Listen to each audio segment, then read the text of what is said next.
Last class में हम देख रहे थे हेनरी का नियम। हमने देखा था P प्रोपोर्शनल टू X। इस क्लास के अंदर हमने ये चीज देखी थी कि P प्रोपोर्शनल टू M होता है। ये P जो है किसी भी गैस के ऊपर डाला, किसी भी गैस के द्वारा उस तरल की सतह पर डाला गया दाब है, और M उस गैस का वह द्रव्यमान है जो उस विलयन में घुला हुआ। बाद में डॉल्टन नामक वैज्ञानिक ने कहा कि जो गैस का जो द्रव्यमान है, खुलित गैस का द्रव्यमान, उसके स्थान पर उसके मोल भिन्न को प्रतिस्थापित किया जाना चाहिए, क्योंकि उसकी विलेयता मोल भिन्न पर निर्भर करती है। तो P प्रोपोर्शनल टू M की जगह बाद में X यानी कि मोल भिन्न को प्रतिस्थापित कर दिया गया। तो क्या प्राप्त हुआ? P proportional to X। अब यहाँ अगर हम प्रोपोर्शनल का चिन्ह हटाएं तो हमारे पास प्राप्त होगा KH इंटू X। ये KH जो होता है ये हेनरी नियतांक कहलाता है। हेनरी नियतांक का मान प्रत्येक गैस के लिए अलग अलग होता है।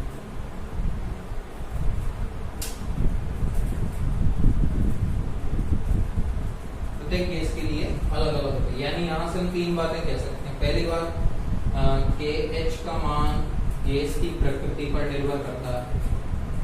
गैस की प्रकृति पर निर्भर करता है। क्यों करता है? क्योंकि हर गैस के लिए KH का मान अलग अलग होता है। दूसरी बात हम ये कह सकते हैं कि जो गैस है उसका स्थिर दाब पर उसकी जो विलेयता है वो उसके हेनरी नियतांक के इनवर्सली प्रोपोर्शनल होती है। इसको हम यहाँ से देख भी सकते हैं। कैसे? अगर मैं KH को इधर रहने दो, X को उधर ले जाऊँ तो ये आ जाएगा P/X।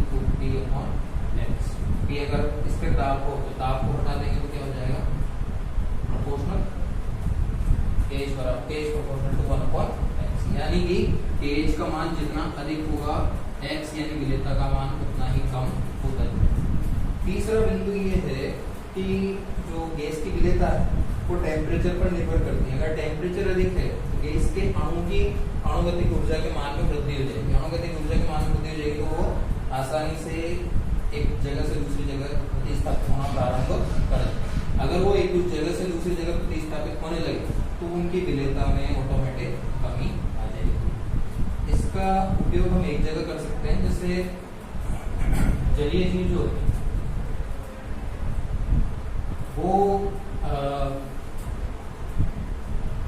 अधिक ताप पर रहने के स्थान पर कम ताप वाले जल में रहना ज्यादा पसंद करते हैं। इसका कारण ये है कि जैसे जैसे टेम्परेचर बढ़ता जाएगा वैसे वैसे गैस यानी ऑक्सीजन की जो विलेयता है वो पानी के अंदर कम होती है। टेम्परेचर बढ़ता जाएगा तो पानी में ऑक्सीजन की विलेयता कम होती जाएगी, तो फिर जीव जंतु श्वसन क्रिया आसानी से नहीं कर पाएंगे।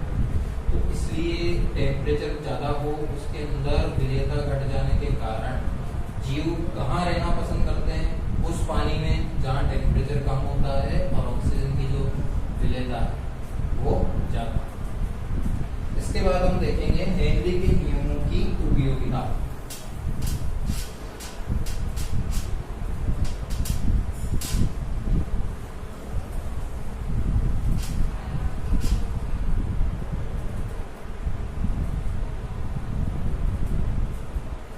उपयोगिता शब्द का मतलब उसका उपयोग हो कहाँ रहा है।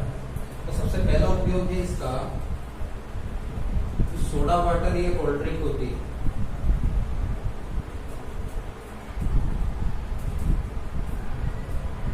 उसके अंदर CO2 को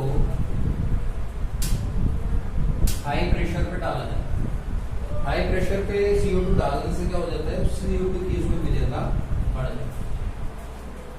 दूसरा इसका उपयोग होता है जो गोताखोर होते हैं उनके ऑक्सीजन सिलेंडर, भाई जो भी गैस अधिक मात्रा में होगी उस सिलेंडर के अंदर वो हमारे शरीर में दाब को बढ़ाएगी। तो उस सिलेंडर में क्या है, एक अकेली ऑक्सीजन भरने के बजाय प्रारंभ में उसके अंदर युग्म भर के देखा गया। युग्म कौन सा भरा गया? O2 और H2, पर ये घातक युग्म था। क्यों? जैसे ही शरीर सिलेंडर को लेके पानी में कूदता है तो पानी में कूदते ही ऑक्सीजन मतलब प्रेशर बढ़ना शुरू हो जाता है। जैसे जैसे समुद्र की गहराई में जाएगा प्रेशर बढ़ता जाएगा। प्रेशर बढ़ने से ऑक्सीजन की जो विलेयता है वो तो बढ़ेगी, ऑक्सीजन की विलेयता बढ़ेगी तो वो रक्त के अंदर घुलती चली जाएगी और उसका जो भी श्वसन क्रिया में भाग होता है उसको वो कंप्लीट करती जाएगी। परंतु नाइट्रोजन जो कि अक्रिय है, ये नाइट्रोजन उसके अंदर जाकर के इसकी विलेयता बढ़नी शुरू होती है तो अक्रिय, तो रासायनिक क्रिया तो करेगी नहीं, लेकिन हमारी जो रक्त कणिकाएं होंगी उनके मध्य जो खाली स्थान होगा उसमें तो जाकर के समा सकती है। तो प्रेशर ज्यादा होने की वजह से नाइट्रोजन उन खाली स्थानों में जाकर के अपनी विलेयता को बढ़ाने लगती है। नाइट्रोजन की विलेयता जब प्रेशर अधिक होता है तो बढ़ जाती है, यानी अंदर चली गई।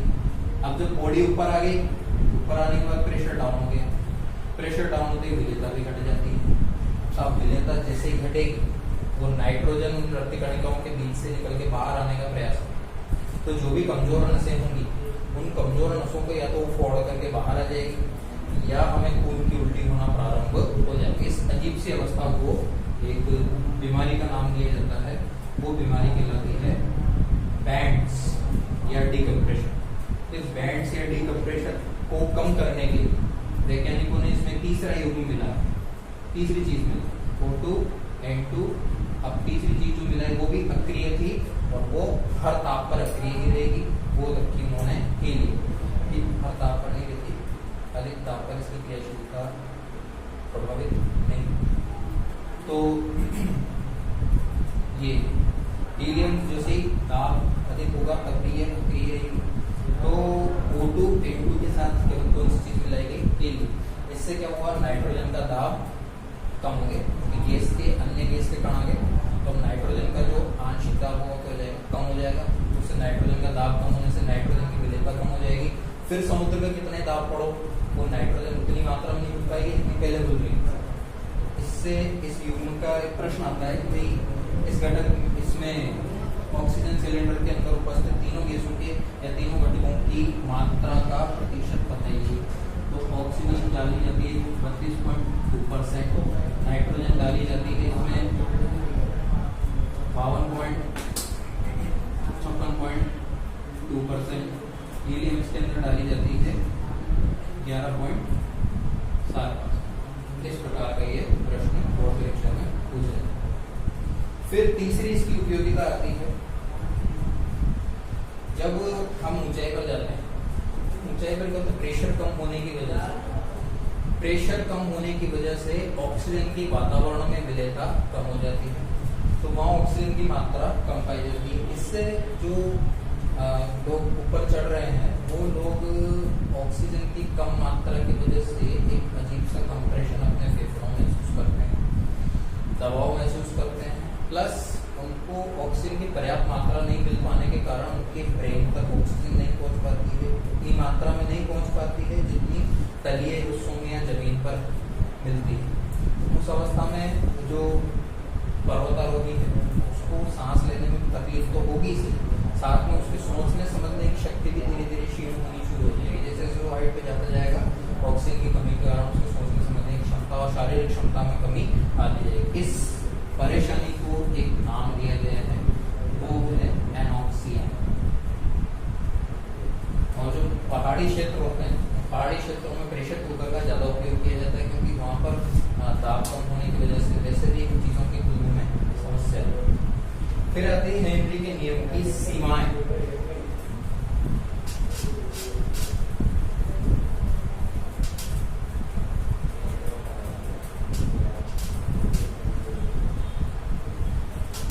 उपयोगिताओं के बाद आती है हेनरी के नियम की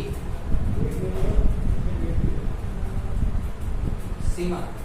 सीमाओं में हम सबसे पहली बात देखेंगे कि जो टेम्परेचर हाई होगा और प्रेशर कम होगा,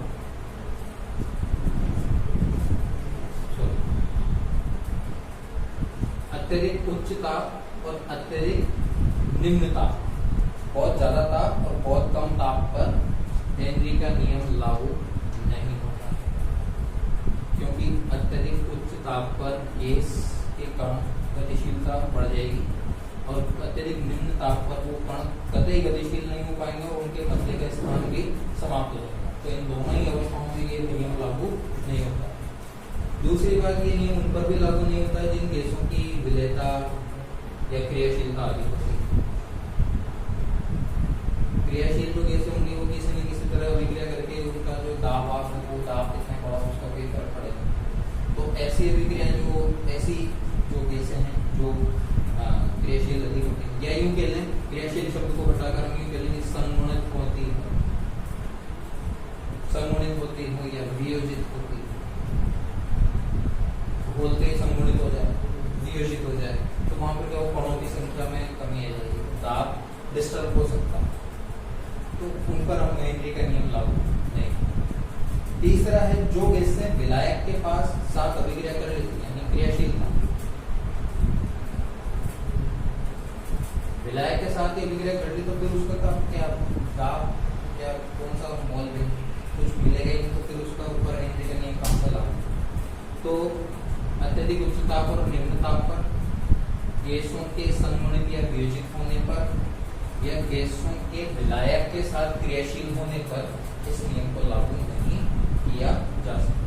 अब एक प्रश्न देखेंगे,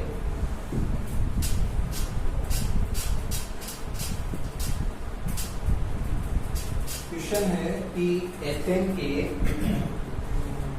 6.56 into 10⁻² ग्राम युक्त संतृप्त विलयन में एथेन का आंशिक दाब 1 बार, एथेन का आंशिक दाब 1 बार है। यदि विलयन में एथेन की मात्रा 5 × 10⁻² ग्राम कर दी जाए तो आंशिक दाब क्या होगा?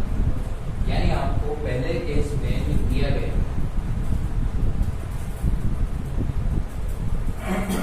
आपको दिया गया है कि एथेन के 6.56 × 10⁻² ग्राम का, यानी M1 का मान दे रखा है 6.56 × 10⁻² ग्राम, पर इसका जो प्रेशर है P1 वो आपको दिया गया है 1 बार, और M2 यानी कि क्वेश्चन को पढ़ते दोबारा, एथेन के 6.56 × 10⁻² ग्राम युक्त संतृप्त विलयन में एथेन का आंशिक दाब 1 बार है। यदि विलयन में एथेन की मात्रा 5 × 10⁻², 5 × 10⁻² ग्राम कर दी जाए तो फिर ये क्या होगा? ठीक है, तो हम बस हेनरी के नियम अनुसार, हेनरी के नियम से M1 बराबर क्या होगा, KH × P1, ठीक है। तो M1 बराबर 6.56 × 10⁻² बराबर KH × P1 मतलब इक्वेशन, यहाँ से हमारे पास KH बराबर क्या है 6.56 × 10⁻², ठीक है। अब इसके बाद या तो इक्वेशन बनाओ तो लिखो, और दूसरे केस में M2 बराबर KH × P2, ये मान रखो 5 × 10⁻² इक्वल टू KH × P2। ये हुई समीकरण 1 बटा समीकरण 2 में 1 में 2 का भाग देने पर हमको क्या प्राप्त होगा, 6.56 × 10⁻²/5 × 10⁻² इक्वल टू KH से KH कट जाएगा, इसलिए लिखने में 1/.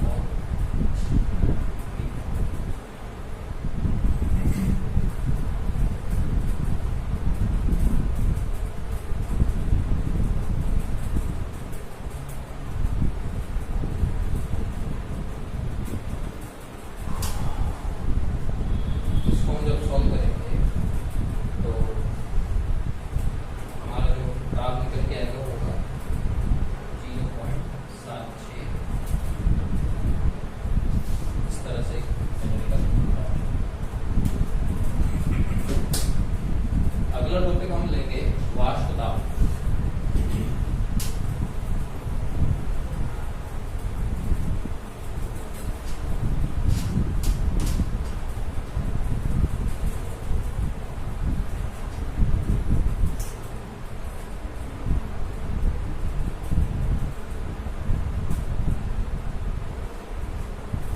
निश्चित ताप पर जब कोई द्रव उसकी वाष्प अवस्था में हो तो वाष्प द्वारा द्रव की सतह पर डाला गया दाब वाष्प दाब निश्चित ताप पर इस रूम का एक टेम्परेचर उस निश्चित ताप पर जब कोई द्रव ने याद करता है वो द्रव किस अवस्था में वाष्प अवस्था यानी कि जैसे एक पात्र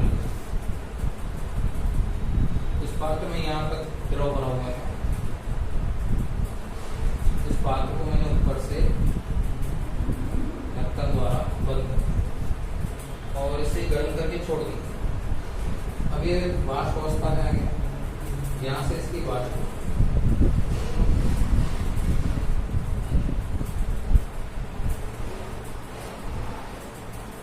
तो जो उठने वाली वाष्प ये उठने वाली वाष्प एक पर्टिकुलर कांस्टेंट टेम्परेचर पर ये वाष्प उठती जा रही है ऊपर से जल की बूंदे बन रही है वो बूंदे वापस नीचे आ रही फिर ये वाष्प उठ रही है फिर ऊपर से बूंदे वापस नीचे आ रही तो ये ऊपर नीचे वाला प्रोग्राम चल रहा है और इसमें क्या हो रहा है जो वाष्पीकरण की दर है वो संघनन की दर के बराबर हो जाती है।